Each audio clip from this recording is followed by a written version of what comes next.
crash and burn. Hey, so today I want to talk about Clark's 2006 offering, Body Riddle. It was released by Warp Records, like I said, in the mid-2000s. And this record, I just did not see it coming. Because from his first album, Clarence Park, into his second album, Empty the Bones of You, there was... Well, actually, now that I think about it, there's a pretty considerable chunk of growth between those two albums. Clarence Park does sound one way, and then Empty the Bones of You does sound completely different. So I suppose now that I'm thinking about it all these years later, it's not that much of a surprise that this record would be as gigantic as it turned out being. But nonetheless, the jump from Empty the Bones of You up until this album is colossal. Like, I mean, I understand it. I read a couple interviews that he spent a number of time learning how to program like a whole new type of drum, and that would become his regular sound from this point forward pretty much forever.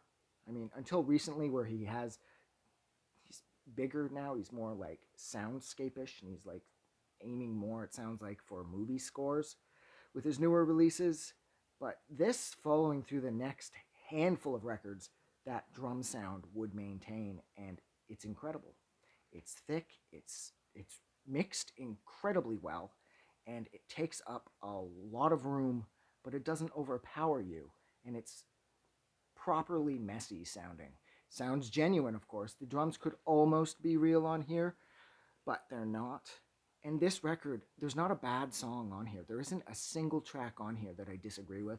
I think most people feel this way, because I know this was sort of seen as like the beginning of his like classic period.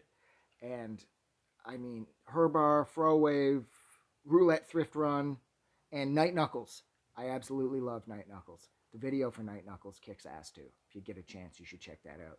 I think my favorite track on here is probably The Autumnal Crush. I love how it's like 7 or 8 minutes long, and for the last 2 minutes, the melody continues to play, but the volume continues to drop and drop and drop, and it gets to the point where you think it's just dead air waiting to count down the rest of the track, but if you listen really closely, it's still the music. I thought that was really clever. I like the EPs that he's released after this one. There's a number of them, actually, and I'm not going to bother talking about those now because inevitably I'm going to do videos about them because I'm trying to pump out as many of these things as possible. But yeah, Clark's 2006 Body Riddle, this changed everything. Looking back now, I don't know what I was expecting, but I wasn't expecting this. And, I mean, Warp, man, they have released some records from some people that have just been absolutely epic.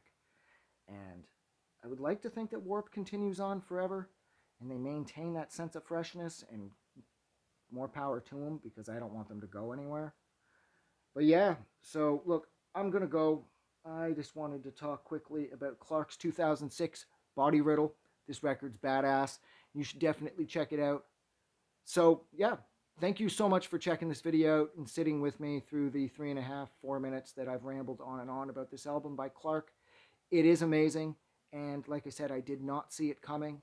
What a massive amount of growth and what a seriously short period of time. But yeah, so I'm going to go. Thank you so much, and I will see you guys soon.